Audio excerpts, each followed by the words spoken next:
In this video, I will discuss some rotational motion problems from previous year's question papers of JEE Main. This is the first question. A round uniform body of radius r, mass m and moment of inertia I rolls down without slipping an inclined plane making an angle theta with the horizontal. Then its acceleration is. 4 options are given. You can pause the video and attempt this question.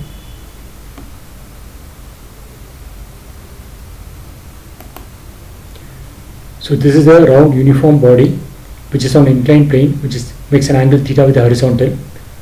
So the forces acting on this body are its weight mg acting downwards, the normal reaction perpendicular to the surface of contact, and the friction force tangential to the surface of contact.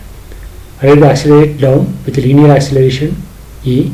So e is the acceleration of this center point.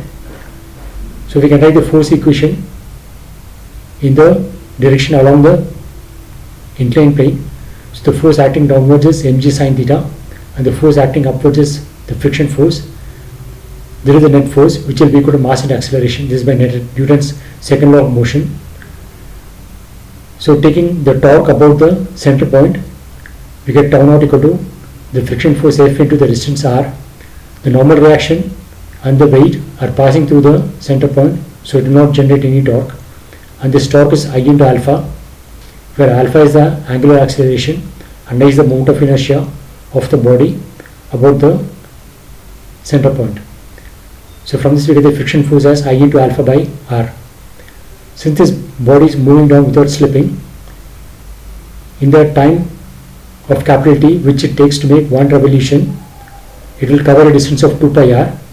So 2 pi r by t will be equal to the linear speed, linear velocity of the center point, and 2 pi by t is omega. So from this we get v equal to omega into r. This is for a pure rolling case, that is without any slipping. So if we differentiate this, we get alpha into r equal to a. Alpha is d omega by dt and acceleration is dv by dt. So we can relate the linear acceleration a to the angular acceleration alpha as this. So in this equation, if we write the friction force as I into alpha by r, and for alpha we will write as a by r. So from this we can get acceleration on one side. So simplifying, we get the expression for acceleration as g sine theta divided by 1 plus I by mr square. So it matches with option 1. The correct option is option 1.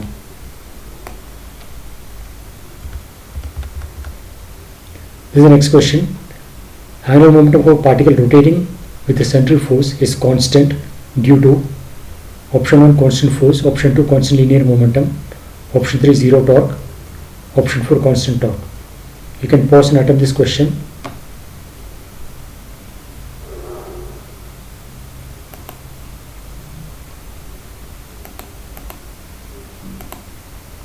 So the torque is given as r cross f. This is a torque about the center point, and since it's central force, the direction of the force is along this radial vector r. So cos product of two parallel vectors is 0, because r cross f rf into sine of angle between them. When they are parallel, the angle between them is 0, so the cross product is 0, and torque is rate of change of angular momentum. So this means that the angular momentum is constant, and it's because of the fact that the torque is 0. So the correct option is option 3.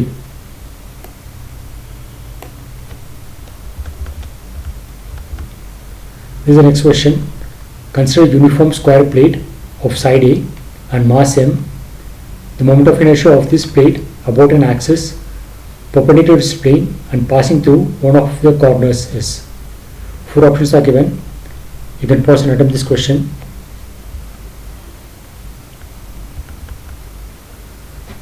So this is a square plate of mass m. So you have to find the moment of inertia of this plate about the axis in passing through one of the corners and perpendicular to the plane of this plate. So moment of inertia about this axis is moment of inertia about the center of mass, which is here, plus the total mass into the distance between the two axes, that is m into r square. This is a parallel axis theorem, and moment of inertia of this square plate above the center of mass and perpendicular to this plane is 1/6 ma square. This is a standard result which you can use. This we can understand by the moment of inertia of a straight rod about the center is 1/12 ml square. So the moment of inertia of this square plate about an axis lying on its plane. So about this axis is moment of inertia for all these straight strips which are stacked one above the other. So it will be 1/12 ma square. Similarly, the moment of inertia about an axis in the plane of the plate in this direction is also 1/12 ma square. So moment of inertia about an axis perpendicular to this plate and passing through the center is by perpendicular axis theorem, Iz equal to Ix plus Iy. So that will be 1/6 ma square. And R is related to A as A by root 2, because here we have a right angle triangle. This is a right angle triangle and the angle of the triangle is 45, 45, 90. So A is related to R as R equal to A by root 2. So simplifying, we get I as 2/3 ma square. So the correct option is option 4.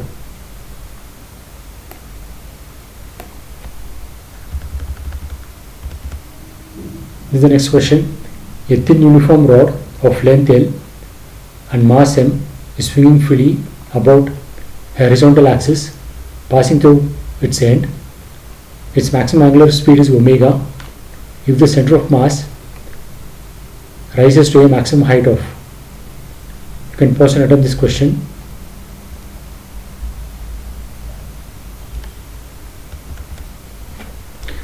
So the rod is swinging about this axis like this in this direction and then returning back. So it will reach a maximum height. Say let this be the position of the extreme position. So the center of mass of this rod will have gained a height of height h, say. So at this lowest point, let its angular velocity be omega.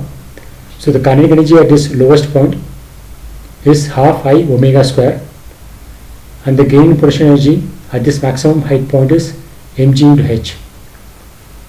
And I of a rod about the axis passing through one of its corner is 1/3 ml square. So using that we get gh as 1/6 L square omega square. From this we get h as 1/6 L square omega square by g. So the correct option is option 2.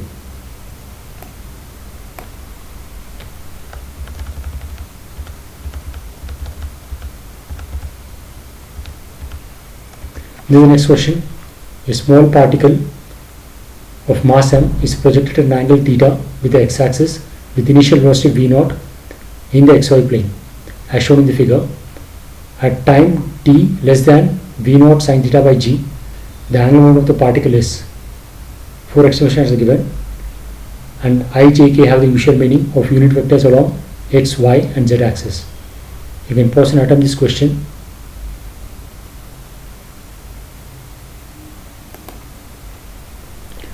So the velocity, the vertical component of the velocity can be obtained as v equal to u plus at, and acceleration is in the negative y direction, so it's minus g. So vy equal to uy minus g into t. And at this maximum height point, the y component of the velocity will become 0 because it's the turning point. So at that maximum height point, vy is 0 and the initial velocity is at this point, which is v0 sin theta. And the time taken for the particle to move from here to here is half the total flight time to move from here to here. So the time to move from the initial point to the maximum height point is capital T by 2. The T is the total time of the flight. So from this we get T by 2 as v sin theta by g. So this time interval which they have said T is less than v sin theta by g means that we have to find the expression for angular momentum when the particle is moving along this in this path. So the velocity v will have x component and y component. In a projectile motion, the x component of the velocity will not change because there is no acceleration in the x direction. The only acceleration in the y direction due to gravity. So the x component of the velocity is v0 cos theta and it's independent of time, it will be constant. But the y component will keep changing. The initial velocity is v0 sin theta and will keep decreasing with time as minus gt, and the direction is j cap.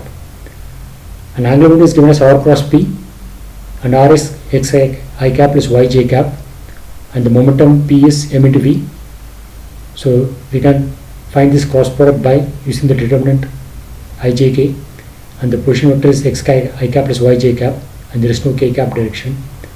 So k component of the r vector is 0, and velocity also vx and vy, and there is no k component. And so this will simplify as k cap into x into I vy minus y into vx. So the x component of the x displacement is the uniform velocity, that is v naught cos theta into time t, and vy is given by this one, so it's v naught sin theta minus gt, and minus y displacement is ut plus half at square. So initial velocity is v naught sin theta into t, and the acceleration is minus g, so half g t square, into the x displacement is x component of the velocity is v naught cos theta. So this first term of this and this will cancel, because it's v naught square sin theta cos theta into time, that is the same thing here. So only the second terms of these two will add. So simplifying, we get k cap into v naught cos theta gt square minus half into m. So it matches with option 4.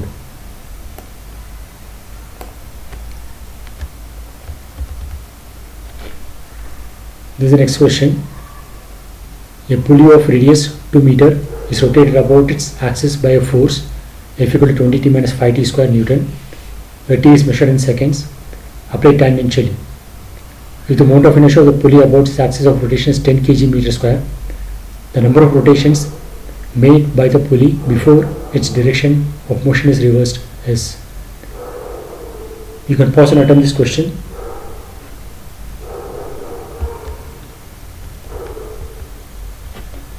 So this is a pulley of radius 2 meters, and the force is applied tangentially, and the expression of the force is given. So torque of, due to this force acting on this pulley at the center point is r cross f. R is 2 meters and f is this expression, and r and f are perpendicular, so r cross f is same as r into f, and torque is I into alpha, where alpha is angular acceleration and alpha is d omega by dt, and I value is being given as 10. So from this we get d omega by dt as 1/5 into this expression, that is 4t square, 4t minus t square,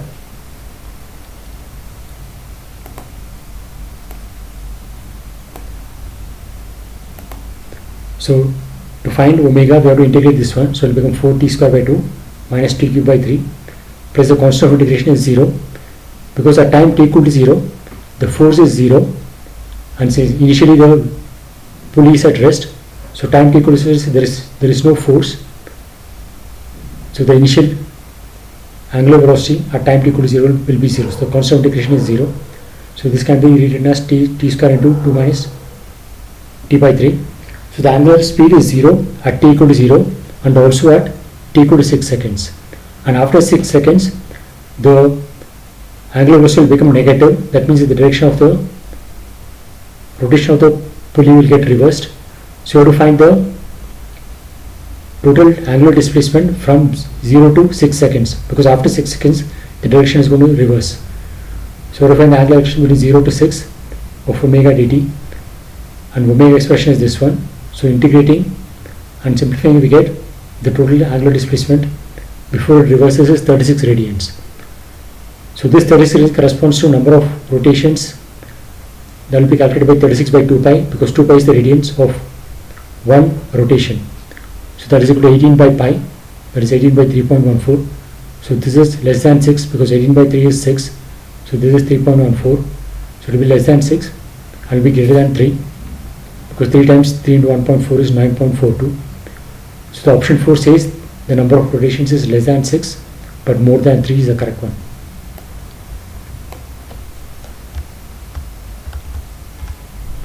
This is the next question. A thin horizontal circular disc is rotating about its vertical axis, passing through its center.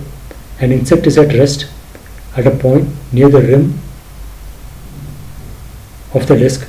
The insect now moves along the diameter of the disk to reach its other end. During the journey of the insect, the angular speed of the disk. 4 options are given. You can pause and attempt this question.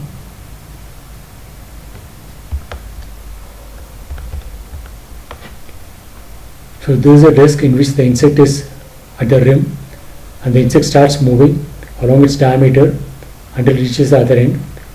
So as it keeps moving from here to here, the moment of inertia is mr square. So m is the mass of the insect. So this is the distance of the mass is keep on decreasing. The I will decrease from this when the insect moves from here to here, and after the insect when it moves from the center point to the outer point, the moment of inertia will keep on increasing. So initially the moment of inertia will decrease and then increase, and I omega is constant because there is no external torque acting on the system. So omega will initially increase and then decrease. The correct option is option 2.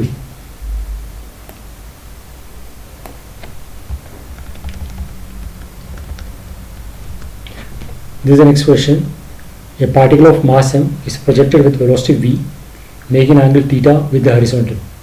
The magnitude of angular momentum of the projectile about the point of projection when the particle is at its maximum height h is. You can pause the video and attempt the question.